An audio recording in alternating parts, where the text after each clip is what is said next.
Magandang gabi mga masters, bali ngayon po ay 3 videos po ma-upload ko po sa aking YouTube channel. Tama nga mga masters, 3 videos nga po ma-upload ko po. Yon, what's up mga masters? Nandito na naman tayo sa panibagong araw, panibagong kabanata na naman ang pagsasama-samahan natin ngayon guys.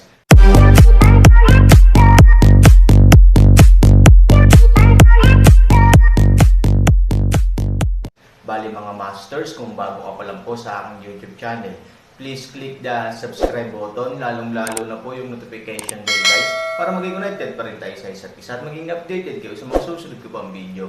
Bali mga masters, bago natin umpisahan ng kwento ay mag-shoutout po muna tayo para sa mga solid nating tagapakinig. Sobra akong nagpapasalamat sa inyo mga Sec Masters at aking mga Emperor. Maraming salamat sa solid na pagsuporta nyo. Yun na nga mga masters, no? Bali hindi na ito patagalin. In 3, 2, 1, let's go! Mga masters, baka pwedeng hindi tayo mag-skip ng ads. Salamat mga masters. Ang bagong yugto ni Daryl sa Storytelling Channel sa YouTube mapapakinggan. Ang bagong kabanata. At ito ay nagsalita at sinabi, "Ano, hindi ako pwedeng magkamali." Ang simbolo na nakatatak sa mga baluti ng mga kasundaluhan na ito ay nagmula sa, sabi ni Matandang Los, at agad-agad niyang inalis ang isang helmet mula sa ulo ng isang kasundaluhan na wala ng buhay. Sa pag-alis niya ng helmet si Matandang Los ay napa-atras ng isang hakbang at hindi makapaniwala. At ito ay nagsalita at sinabi, "Tama nga ako, tuldok. Ang mga kasundaluhan na ito ay nagmula sa lahi ng mga barbarian. Ang mga nilalang na nagmula sa God's domain. Na nagpas siyang manirahan sa mundong ito na aming kasakasama. Anong dahilan ng lahing barbarian upang gawin ang ganitong mga bagay? At bakit nila sinalakay ang imperyo ng aming lahing elf? Ang lahi ng mga barbarian ay hindi basta-bastang nilalang na nandito sa mundo na ito upang manirahan." Sabi ni Matandang Los sa kanyang sarili sa gulat na reaksyon. Nakikita ni Sophie ang pagkagulat ni Matandang Los nang alisin niya ang helmet ng isa sa mga kasundaluhan ng lahing barbarian na wala ng buhay. At si Sophie ay mabilis na tumakbo patungo kay Matandang Los at sinabi, "Lola, anong nilalang iyan? At anong pangkat ng nilalang na nagmula ang mga kasundaluhan na iyan?" Sabi ni Sophie, "Oo, ang lahi ng barbarian." Ay kahit kailanman hindi ito narinig ni Sophie. Kahit na ang mga itsura nito ay hindi pa niya nakikita. Kaya ito ay gulat na gulat din nang makita niya ang itsura ng isa sa mga kasundaluhan ng lahing barbarian na wala ng buhay.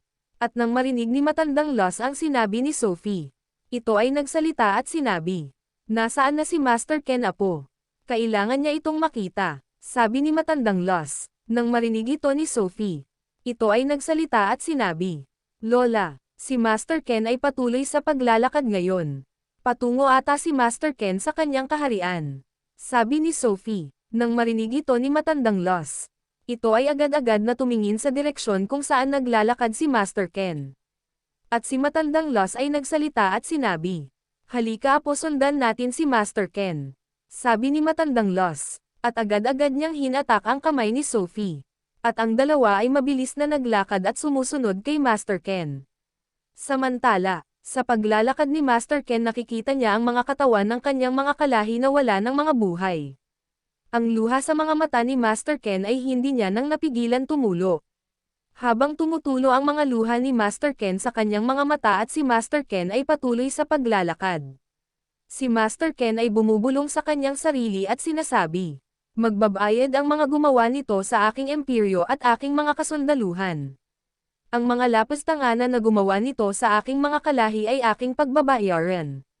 At alam ko na kung sino ang gumawa ng ganitong klaseng pag-atake sa aking imperyo.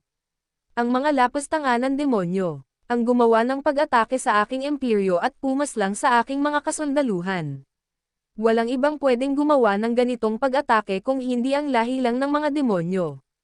Sila lang ang naghahangad na mawasak ang aking imperyo at kaharian. At ang aking lahi ay kanilang wakasan. Dahil ang mga lahi ng Rakshia ay matagal nang hindi gumagawa ng isang pagkilos upang mangambala sa aking lahing elf. At ang sagradong harang ang pumipigil sa lahi ng Rakshia upang hindi sila basta-basta makapanggulo sa mga lugar na aking nasasakupan. Lalo na sa aking imperyo at kaharian. Tanging ang lahi lang ng mga demonyo ang kayang gumawa nito. Dahil sa Charlie na iyon, nagkaroon ng malaking hidwaan ang lahi kong elf at ang lahi ng mga demon. Sabi ni Master Ken sa kanyang sarili. Nang maisip niya ang kanyang kaharian, agad-agad ito may napagtanto. At si Master Ken ay mabilis na tumakbo patungo sa direksyon sa kanyang kaharian. Nakikita nila matandang Luz at Sophie ang pagtakbo ni Master Ken. At si Sophie ay nagsalita at sinabi, "Lola, ako na ang susunod kay Master Ken. Huwag ka nang tumakbo pa, manatili ka sa paglalakad. Kanina ay lumipad na tayo patungo dito at kung ikaw ay tatakbo pa, ikaw ay makakaramdam na ng sobrang pagkapagod. Kaya ako na lamang ang tatakbo patungo kay Master Ken." Sabi ni Sophie, at agad-agad niyang inalis ang pagkakahawak ni matandang Luz sa kanyang kamay. At si Sophie ay tumakbo din ng mabilis. At si matandang Luz ay walang nagawa kung hindi maglakad. Samantala, si Master Ken, habang tumatakbo nakikita niya sa hindi kalayuan ang kanyang kaharian ay wasak na wasak. Ang mataas na pader ay nakaguho. Ang mga bato ay nakakalat sa bawat sulok. At nang makalapit na si Master Ken sa kanyang mismong kaharian, ito ay napaluhod ng diretso. Nakikita niya ang kanyang kaharian ay winasak. Ang usok ay nanatili peren. Ngunit ito ay hindi na malakas. At si Master Ken ay napabulong sa kanyang sarili at sinabi, "Walang awa, mga walang awa. Ang mga lahing demonyo ay wala talagang mga awa." Sabi ni Master Ken at hindi na nito napigilan mapaiyak. Habang sinasabi ni Master Ken ito, ang luha ay patuloy na tumutulo sa kanyang mga mata. At si Sophie nakikita ang figure ni Master Ken ay nakaluhod. At ang mga bato na sa paligid ni Master Ken ay mga nakakalat na nagmula sa kaharian ni Master Ken. At si Sophie ay tumigil sa pagtakbo. At ito ay dahan-dahan naglakad patungo kay Master Ken. At si Sophie ay napabulong sa kanyang sarili at sinabi, "Ang mga nilalang na iyon saan sila nagmula? Ang katulad nilang nilalang ay walang kasing sama. Para din silang lahi ng mga demonyo. Bakit nila nagawa ito sa lahi naming mga elf? At ang mismong kaharian ng aming lahi ay kanilang winasak. Anong nagawa ng aming lahi sa mga nilalang na iyon?" Sabi ni Sophie sa kanyang sarili. At si Sophie ay nakarating na sa likuran ni Master Ken. Habang si Master Ken ay nanatili nakaluhod habang ang mga luha ay tumutulo sa kanyang mga mata. At si Sophie ay dahan-dahan bumaba at lumuhad at sinabi, "Master Ken, ang iyong kaharian ay wasak na. Wala silang awa pati ang inyong kaharian ay kanilang sinira." Sabi ni Sophie at maya-maya, ito ay napaisip at sinabi, "Master Ken, si Miss Yui ay nanatili sa loob ng imperyo at iyong kaharian di ba? Wag naman sana." Sabi ni Sophie, nang marinig ito ni Master Ken. Ito ay agad-agad na tumayo mula sa pagkakaluhod at tumakbo sa mausok na parte ng gumuho na kaharian.